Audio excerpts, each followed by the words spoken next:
அனைவருக்கும் வணக்கம். 4ஆம் வகுப்பு 5ஆம் வகுப்பு அறிவியலில் அன்றாட வாழ்வில் அறிவியல் அப்படின்ற ஒரு பாடம். அந்த பாடத்தில் மாணவர்கள் பொருட்களை கொண்டு வந்திருக்காங்க. என்ன கொண்டு வந்திருக்காங்கன்னு பார்ப்போம். நீ என்னப்பா கொண்டு வந்திருக்க? பழங்கள் சத்துடுச்சு, அதனால பழங்கள் சாப்பிடுச்சு. நீ என்னப்பா கொண்டு வந்திருக்க? காய்கறிகளை சாப்பிட்டா சத்து இருக்குடுச்சு, அதனால காய்கறி நல்லா சாப்பிடுச்சு. சமைக்கும் முறைகள்: கொதிக்க வைத்தல், கஞ்சி, இது ஆவி வேக வைத்தல், கேப்ப முட்டு அரிசியில புட்டு, இட்லி, கொழுக்கட்டை. Very good, super. அதுக்கு அடுத்து பொரித்தல், மீன், எண்ணெயில் பொரித்தல், வடை, முறுக்கு, அப்பளம், சிப்ஸ், நிலக்கடலை வறுத்தல். Very good. Next chapati.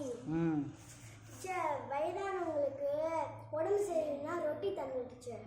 Very good. சமையல் இருக்க பொருட்கள், சமையல் அறையில் இந்த பொருளெல்லாம் இருக்கும். Right, okay. பால்ல நன்மைகள்லாம் இருக்குடுச்சு. தாது உப்புக்கள், அப்புறம் கொழுப்பு, வைட்டமின்கள், சர்க்கரை, புரதம், தண்ணீர் இருக்குடுச்சு. அப்புறம் தயிர் இருக்குடுச்சு. அப்புறம் பால்ல இருந்து கிடைக்கிறதுலாம் பால், தயிர், மோர், வெண்ணெய், நெய். சூப்பராக சொல்லிட்டு. தேங்க்யூ.